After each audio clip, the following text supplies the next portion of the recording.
Okay, I'm going to explain how to get stock quotes with Python. I just set up a program called Stock Quotes on Visual Studio. First, go to the terminal,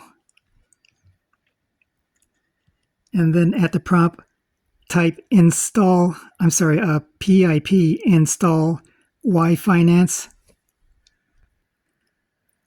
Okay, I just did that, and then I'll hit enter. And you can see a whole bunch of stuff came up. I just installed it already, so it just says that it's already been installed, but you'll get an output similar to that.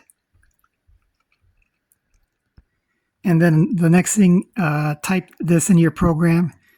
Import yfinance as yf, data equals yf.download, and then enter a stock symbol such as XOM, that's ExxonMobil, and then a date range. I just typed 3/10/25 to 3/18/25, and then print data. Okay, I'll hit enter or run.